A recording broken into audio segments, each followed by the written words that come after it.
हमें ये समझना बहुत ज़रूरी है, कैलाश है क्या? और कैलाश के बारे में कहाँ-कहाँ, किस-किस लोगों ने रिसर्च किया, क्या शोध आई, किससे क्या-क्या चीज़ें हमें समझ आनी शुरू हुई या पता चलनी शुरू हुई। ये जानना बहुत ज़रूरी है। एक हमारे कहते किताब आती है from where we come from, जिसके बारे में सबसे ज़्यादा कैलाश के ऊपर चर्चा भी होती है, बहुत जगह मेंशन भी आता है। मुल्दसेव करके एक राइटर है, सच्चाई मुल्दसेव, उन्होंने लिखा। उस किताब के अंदर उन्होंने ये लिखा कि ये मैन मेड चीज़ है, मैन मेड। अब मैन कौन सा, किस सन में, कौन सी जगह, हमें नहीं पता। उनकी अपनी समझ ये कहती थी कि ये कहीं न कहीं ह्यूमन मेड या हैंड क्राफ्टेड चीज़ है, मतलब हाथ से बनाई चीज़ है। कारण उन्होंने बहुत सारे दिए। उन्होंने कहा जब मैं यहाँ रुका, अंदर से आवाज़ें आती थी, लोगों की बात करने की आवाज़ आती थी। और ये अकेला नहीं है कैलाश, इसके आसपास ऐसे और भी पिरामिड्स हैं। उन्होंने ये भी बोला, उन्होंने ये भी बोला अंदर से कुछ कभी पत्थर गिरने की आवाज़ भी आती थी और भी आवाज़ें आती थी जो बहुत अलग तरह के थे। अब उसमें कितना सच्चाई ये नहीं पता। हाँ, उन्होंने लिखा, हमने नहीं जाके सुना और ये नहीं कह सकते कि हमने वहाँ बैठे और कान लगा के सुना, अंदर से आवाज़ आ रही है, ऐसा कुछ नहीं। हाँ, कुछ इस बारे में मेंशन आया है।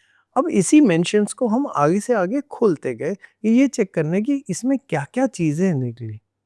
सबसे पहली चीज़ जो हैरानी की सामने ये आई कि 1962 में चाइना ने इसको इंडिया से ले लिया था, एक तरह पूरा कब्ज़ा कर लिया था।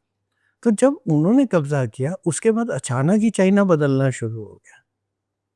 वो न्यूक्लियर पावर, वो चीज़ें, वो टेक्नोलॉजी उनके पास वो सारी आने लग गई जिसके बारे में लोगों को भी विश्वास नहीं होता ये कहाँ से आई।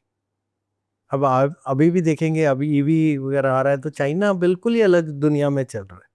बड़ी से बड़ी कंपनियाँ अगर 300 किलोमीटर कार चलाती हैं ईवी वाली, वो तो 600 चला देते हैं। तो वो अपनी अलग ही दुनिया में चलते हैं। तो ऐसा तो है नहीं कि सिर्फ साइंटिस्ट थे, उससे पहले तो उन्हें जर्मनी ने पूरी तरह बर्बाद कर दिया था। तो उनके पास इतनी भी क्षमता नहीं थी लड़ने की, लेकिन आज ऐसी क्षमता है कि वो कहीं से भी बहुत बड़ी पावर बन के सामने आ गए। फिर जब हम इस चीज़ को समझते हैं, हम इसके ना साइंटिफिक साइड को समझना बहुत ज़रूरी साथ में समझते हैं, कि कहीं न कहीं आपने सुना ही होगा कि कैलाश के ऊपर चढ़ा नहीं जा सकता। जी, जी। दूसरी कहानी भी आपने सुनी होगी, कहीं न कहीं कैलाश के ऊपर से जहाज़ भी नहीं जा हाँ। सकता। और इसके बारे में अगर हम पिछली चर्चाओं की बात बोलें तो बहुत सारे ऐसे इंसिडेंट हुए जिसके अंदर हेलीकॉप्टर को ऊपर तक लेके जाने की कोशिश करी गई, एक एक महीने रिसर्च करने के बाद, और हेलीकॉप्टर उड़ा और वहां ऊपर जाना तो छोड़िए, थोड़ा सा ऊपर गया मौसम ही बदल गया। जी। वो अपनी डायरेक्शन ही लूज कर गया, उसे यही नहीं पता किस डायरेक्शन में जाना चाहिए। फिर अगर हम उसके अलावा और देखें कि किसी ने ऊपर चढ़ने की कोशिश करी, एक सिरजाई करके एक माउंटेनियर्स है, उन्होंने ऊपर चढ़ने की कोशिश करी, ऊपर तक चढ़ना शुरू किया और उन्होंने कहा अरे हमारा तो दिल घबरा गया, हम तो नीचे की तरफ को चलेंगे क्योंकि ऊपर चढ़ना इम्पॉसिबल हो रहा है। तो उन्होंने भी ये चर्चा के अंदर ये डाला कि ये एक्सेसिबल नहीं है, यानी ऊपर चढ़ने लायक नहीं है। जबकि वो एक्सपीरियंस थे, वर्ल्ड रिकॉर्ड होल्डर में से माने जाते थे, एक इतनी सारी बड़ी पीक्स के ऊपर गए थे। तो करीब 2000 फुट छोटे है ये माउंट एवरेस्ट से कैलाश, और फिर भी नहीं चढ़ा जाता। फिर बहुत सारी एक और इंटरनेट पे बड़ी सारी कहानियां चल रही होती है कि ये तो बिल्कुल सेंटर ऑफ अर्थ है, एक्सिस मुंडी जी, से शब्द निकाल के लोगों ने पूरी शोध लिख दी है कि यहाँ से 6666 किलोमीटर पे स्टोन हेंज है। जी, जी। इधर से ही एग्जैक्टली 6666 किलोमीटर पे नॉर्थ पोल है, आपने भी सुना होगा। जी।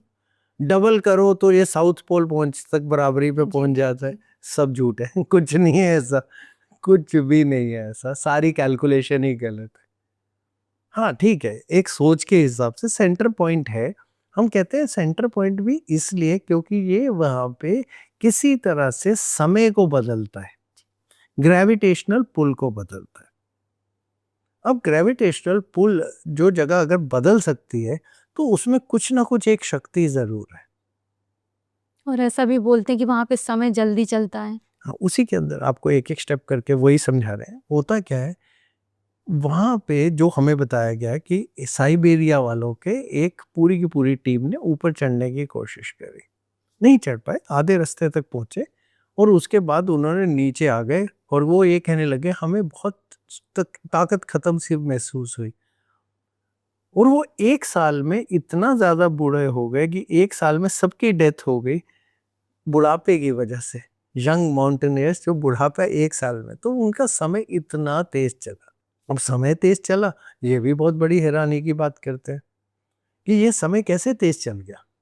कोई ऊपर भी नहीं जा पाता, कोई जहाज़ भी ऊपर से नहीं निकल पाता। जी। तो एक इंसिडेंट आता है जो ऊपर चढ़े थे, वो मीला रीपा नाम के एक वो थे, तांत्रिक थे वो भी। वो भी कोई साधु या आम आदमी नहीं थे, तांत्रिक आदमी एक ऊपर चढ़ पाया था। लेकिन जब वो ऊपर चढ़ के वापस आया, उसके बाद उसने बात ही नहीं करी। उसने कहा ये बताने लायक नहीं है और कोई इसके ऊपर जाना नहीं चाहिए। अब क्या उसने देखा, क्या नहीं देखा वो भी हमें नहीं पता, बुद्धिस्ट में उसमें थे। और वो भी एक चर्चा के विषय में ही किताबों में ही रह गए। तो आखिरी में कोई भी एक भी आदमी ऐसा नहीं निकला जो ये कह सके हाँ मैं गया, मैं वहां तक पहुंचा और मैंने अंदर तक जाके देखा और रिसर्च करा। सब बातें सिर्फ एक लेवल पे, सुनी सुनाई लेवल पे चलती गई। और ये सुनी सुनाई बातों के पीछे के कुछ कहानियां ऐसी निकल के आती हैं जो बहुत साइंटिफिक्स लगती हैं। कुछ कहानियाँ ऐसी निकल के आती हैं जो बहुत सारी हम कहते हैं मिथोलॉजी या किताबें या कहानियों में ही लगती है।